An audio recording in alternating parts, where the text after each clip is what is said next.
اهلا بيكم في فيديو مقارنه الكاميرات ما بين الايفون 16 برو ماكس والايفون 15 برو ماكس. الفيديو اللي انا بصوره ده متصور بالكاميرا السيلفي على التليفونين، وقولوا لي لو تقدروا تخمنوا انه واحد ال 15 وانه واحد ال 16. الكاميرا السيلفي بالتحديد هي ما اتحسنتش وما اتغيرتش بين التليفونين. طبعا كل الصور والفيديوهات اللي انتوا هتشوفوها هي زي ما هي طالعه من التليفونات بالظبط، انا مش هعدل عليها اي حاجه عشان تقدروا تشوفوا من غير اي تعديل هل فعلا في فرق، هل فعلا في تحسن، وايه التحسن هيكون موجود في ايه. وطبعا لو في اي مصطلحات انا قلتها بالانجليزي هتلاقوا الوصف بتاعها تحت في صندوق الوصف في الديسكربشن. الايفون 16 برو ماكس هو اللي كان على الشمال، والايفون 15 برو ماكس هو اللي كان على اليمين. وقبل ما نكمل في اختبار الصوت عايز اقول لكم على حاجه عشان تلاحظوها وانتوا بتشوفوا الفيديو بتاع اختبار الصوت، لان انا ملاحظ ان كل تصوير الفيديو ليه نمط واحد وفيه تحسن واحد على الايفون 15 برو ماكس. الايفون 16 برو ماكس الصوره بتاعته افتح، النقط السوداء بتاعتها اقل، وده هتلاحظوه على دقني على ال 15 هتلاقيها غامقه جدا. ال 15 شكلها كويس، لون البشره احسن شويه على ال 16 برو ماكس. وبما انه افتح فممكن تلاحظ ان في تحسن بسيط في الدايناميك رينج، واللي كمان ممكن تلاحظوه ان لون السماء على الايفون 15 هي مشبعه اكتر، زرقاء اكتر عن ال 16. حلوه او وحشه او احسن هنا او مش احسن هنا، ده حسب انت بتفضل ايه. تعالوا نكمل اختبار الصوت. وفي اختبار الصوت زي ما قلت انا مش هعدل حاجه على الصوت، مش هستخدم الاوديو ميكس، وهنجرب الصوت في الكاميرات كلها. احنا جربنا السيلفي والالترا وايد والوايد والتليفوتو. وانا بتكلم في اختبار الصوت حابب اقول لكم بقى اللي انا لاحظته. التليفونات بعد اول 7 دقايق من تصوير صور عاديه، التليفونين في نفس الوقت السطوع بتاعهم قل. فيعني ال 2000 نتس اللي التليفون بيوصل له بعد 7 دقايق مش هتلاحظ ولا 2000 نتس ولا حتى 1000 نتس في الاثنين. وقبل ما ندخل برضو على اختبار الصوت في التليفوتو، عشان التليفوتو دي ليها قصه لوحدها، فانا لاحظت وصورت تصوير الفيديو في كذا اضاءه مختلفه، ولاحظت برضو نفس الكلام اللي احنا اتكلمناه، فهي مش بس على اضاءه واحده، الصوره الافتح، النقط السوداء اللي اقل على ال 16، وكمان هتلاحظوا اختلاف في الوايت بالانس ما بين الاثنين. يمكن اكتر ال 16 برو ماكس مايل ناحيه الاصفر شويه، وشايف ان الالوان عليه احسن من ال 15 بحاجه بسيطه. ودلوقتي تعالوا نشوف الكاميرا التليفوتو واختبار الصوت في التليفوتو. دلوقتي بنصور بالتليفوتو. عايز اقول لكم انا ليه لابس نظاره في الاختبار، عشان انا الجو حر زي ما انتم شايفين والشمس، فانا مش عايز ابقى طول الاختبار عامل كده اهو.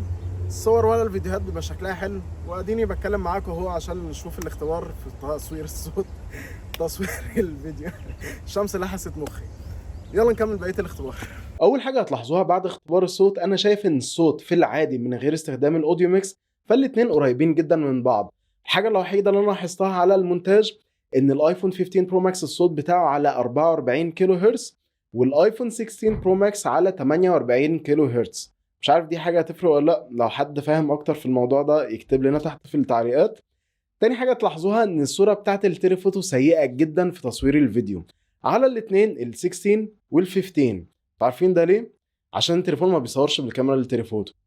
التليفون بيعمل كروب في الكاميرا الرئيسيه عشان يطلع لك ال 5 ديجيتال زوم بدل ما يستخدم ال 5 اوبتيكال زوم اللي اصلا بتطلع صوره كويسه جدا، وده سواء في تصوير الصور او تصوير الفيديو. وانا في الاول كنت فاكر ان التليفون بيعمل كده في الاضاءات الصعبه او الضعيفه، لكن انا في الشمس وانا بره يعني مفيش اضاءه اكتر من كده.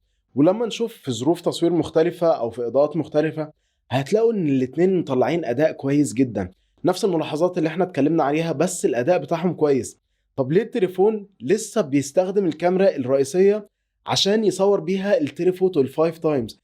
المشكله دي اتكررت كمان في الفيديو وفي الصور زي ما هنشوف مع بعض، ونفس الملاحظات اللي احنا اتكلمنا عنها هتلاقوها برضو موجوده في تصوير السينماتيك على ال 15 وعلى ال 16.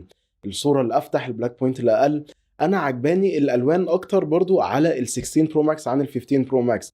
لكن هل الفرق كبير؟ لا، الفرق مش كبير، والاتنين بيطلعوا نتيجه كويسه جدا. وبما اننا بنتكلم على تصوير الفيديو فعايز اوريكم بقى الاختلافات ما بينهم في التصوير بتاع بالليل.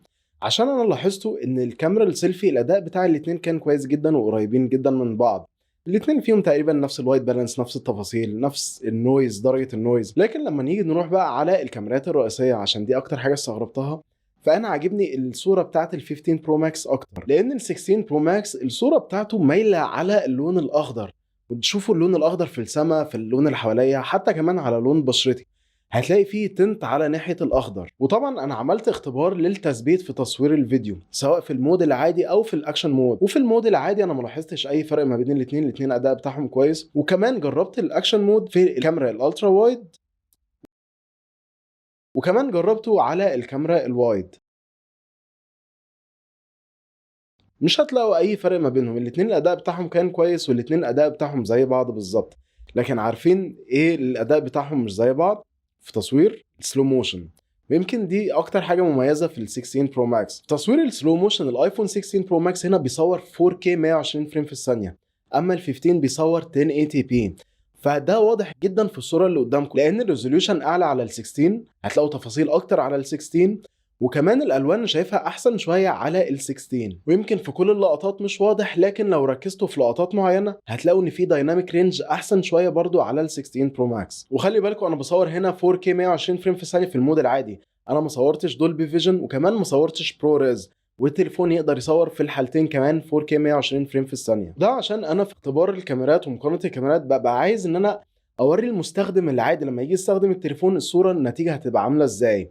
لو عايزين انا اعمل اختبارات تانية بالدولبي فيجن او البروريز اكتبوا لي تحت في التعليقات. نيجي بقى لتصوير الصور، وتعالوا نبتدي بالكاميرا السيلفي. بما ان الكاميرا السيلفي ما اتغيرتش، وده فعلا انا شايفه في الحقيقه، لان انا مش شايف ان في فرق كبير ما بين الاتنين مطلعين نتائج كويسه جدا واداء كويس جدا وقريب جدا من بعض. في بعض الصور هتلاحظوا في فرق بسيط في الالوان وفي الوايت بالانس، الفرق مش كبير ما بينهم. يمكن اكتر حاجه هتلاحظوها هي لون السما، وزي ما قلنا قبل كده على ال 15 هي مشبعه اكتر وزرقاء اكتر. نفس الكلام في صور البورتري بالكاميرا السيلفي، الاثنين الاداء بتاعهم كويس. عزل الخلفيه الاثنين الاداء بتاعهم كويس جدا، وكمان برضو نفس الفرق اللي هو فرق بسيط في الالوان وفي الوايت بالانس. وانا ملاحظ ان هو اظبط شويه على ال 16 برو ماكس. نيجي بقى للكاميرات الرئيسيه، تعالوا نبتدي بالالترا وايد. الالترا وايد هنا بقت 48 ميجا بكسل على عكس الايفون 15 كانت 12 ميجا بكسل. توقعت ان انا هلاقي تفاصيل اكتر، توقعت ان انا هلاقي في اي اختلاف، لكن لما تحط الصورتين جنب بعض انت ولو قلت لك الاتنين طالعين من نفس التليفون هتصدق، لان فعليا مفيش اي فرق ما بينهم.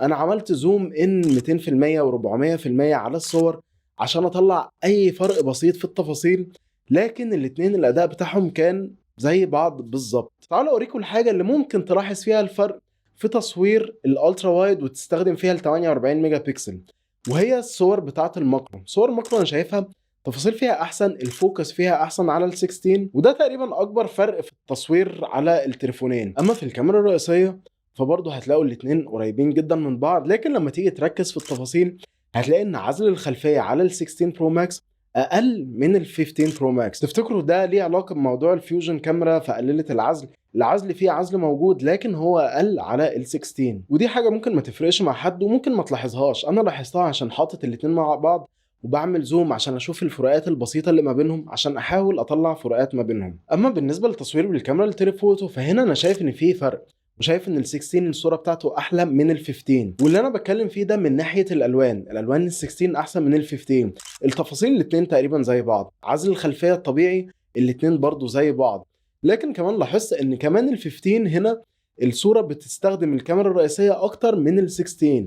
يعني من الثلاث صور انا صورتهم دول هتلاقي في صوره واحده هي اوت اوف فوكس، او مش اوت اوف فوكس مش واضحه على ال 15. كل اللي قلناه برضو بيتطبق على تصوير البورتري، الالوان اهدى احسن شويه على ال 16. الاثنين اللي عزل الخلفيه بتاعهم كان كويس جدا، وبرضو ال 15 اللي اوت اوف فوكس حصل او اللي هو بيعمل كروب في الكاميرا الرئيسيه حصلت في تصوير البورتري. ودي من اكتر الحاجات اللي مقدراني يبقى عندك كاميرا تيليفوتو كويسه جدا وبتطلع اداء كويس وصور بتاعتها رهيبه، وبتلغيها وبتستخدم الكاميرا الرئيسيه وتعمل ديجيتال كروب. يبقى لازمتها ايه التليفوتو والتلسكوب بريزم اللي محطوط فيها لما انت اصلا مش هتستخدمها في معظم الوقت؟ حتى ما فيش اختيار في الاختيارات اللي موجوده في الاعدادات ان انت تلغي حاجه زي دي. والفكره انت ما تبقاش عارف هو بيصور بانهي كاميرا، وخصوصا هنا في مقارنه الكاميرات انا بصور والتليفون السطوع بتاعه كان واطي جدا، فانا اصلا مش شايف هو عامل فوكس مش عامل فوكس، الصوره كويسه مش كويسه، لان انا زي ما قلت في الاول بعد 7 دقايق السطوع بتاع الاثنين قل تقريبا اكتر من نص. الفكره ان الموضوع ده متكرر بقاله كام سنه دلوقتي، ومش شايف ان ابل ممكن تعمل حل او ممكن تلغي حاجه زي دي. اتمنى ان حاجه زي دي تحصل، لكن دي بتقلل من الاداء بتاع التليفون في الكاميرات، حتى في تصوير الفيديو او في تصوير الصور. حتى كمان ده حصل في التصوير بتاع الاضاءه الضعيفه، وخصوصا في تصوير البورتري. زي ما انتم شايفين ال 15 برو ماكس ما كانش قاريني اصلا ولا عازل خلفيه، وتقريبا كان عامل فوكس كمان على الخلفيه. كل ده عشان ما كانش بيستخدم الكاميرا للتليفوتو. والغريب اللي في الموضوع ان نفس الفكره ونفس المشكله حصلت كمان في التصوير البورتري بالكاميرا العاديه. زي ما انتم شايفين تحسوا ان الخلفيه في الفوكس اكتر من انا في الفوكس اصلا. اما بالنسبه للصور اللي ظبطت اصلا في تصوير البورتري بالليل، فانا شايفها احسن على ال 16 برو ماكس من ناحيه الالوان ومن ناحيه التفاصيل اللي موجوده. لكن لو انت ناوي تصور سيلفي بورتري في اضاءه تصوير ضعيفه كده، فانا انصحك ان انت ما تعملش كده اصلا. زي ما انتم شايفين الاداء بتاعهم كان سيء جدا على الاثنين، واللي يشوف كده ممكن يفتكر ان تصوير السيلفي اصلا سيء بالليل، لكن الحقيقه عكس كده تماما. الاثنين الاداء بتاعهم كان كويس جدا وقريبين جدا من بعض. في بعض الظروف او في بعض الاضاءات انا شايف ان ال 16 كان احسن حاجه بسيطه في الالوان من ال 15، ونفس الكلام برضو بيتطبق على التصوير بالكاميرات الرئيسيه. الاثنين قريبين جدا من بعض. في بعض الصور هتلاقوا ان الالوان احسن شويه على ال 16 برو ماكس، لكن لما تروح بقى على المشاهد الطبيعيه هتلاقوا الاثنين تقريبا مدين نفس الاداء، نفس التفاصيل. الالوان ساعات هتكون مختلفه شويه، الوايت بالانس ساعات ممكن يكون فارق شويه، لكن مش الفرق اللي هو في واحد احسن واحد اوحش. انا شايف ان هي موضوع هيكون اذواق. وطبعا مع استخدام الفوتوغرافيك ستايلز انت ممكن تخصص وتعدل الالوان بتاعت الصوره بتاعتك زي ما انت عايز، والكلام ده على ال 16 برو ماكس او عائله ال 16 عامه. اما بقيه الصور انا شايف ان الفرق ما بينهم مش كبير. ونفس الكلام في التصوير في الاضاءه الضعيفه، انا شايف الاثنين كانوا مدين اداء كويس. الايفون 15 الصور بتاعته كانت مايله ناحيه الاخضر شويه، معرفش ليه كان فيه تنت اخضر. ويمكن صوره واحده بس اللي انا شايف ان في فرق كبير او ملحوظ ما بين الاثنين، هي كانت صوره واحده متصوره بالكاميرا التليفوتو. بس السؤال هنا، هل هي فعلا متصوره بالكاميرا التليفوتو؟ انا ما اعرفش، محدش هيقدر يعرف. وزي ما شفتوا الفروقات ما بين التليفون مش كبيره، وتقريبا يعني الحاجات البسيطه الاختلافات اللي ما بينهم ما تخليش واحد احسن من التاني. يعني مثلا الالوان، فرق الالوان والوايت بالانس ما تخليش ان واحد احسن من التاني، لان خصوصا ما فيش واحد سيء قوي وواحد احسن منه بكتير. فروقات بسيطه زي ما قلنا. والاختلافات الكبيره ما بينهم هي في الحاجات البروفيشنال، يعني مثلا ال 4K 120 فريم في الثانيه، ده فرق كبير ما بينهم. تصوير الماكرو مش حاسس ان هو قوي.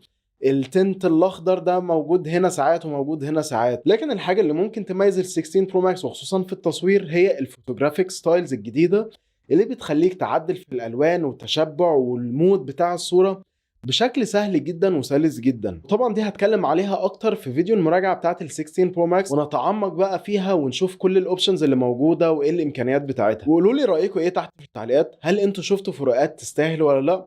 وطبعا ما تنسوش تعملوا لايك وشير، وتابعوني عشان في مقارنه كاميرات مع الاس 24 الترا.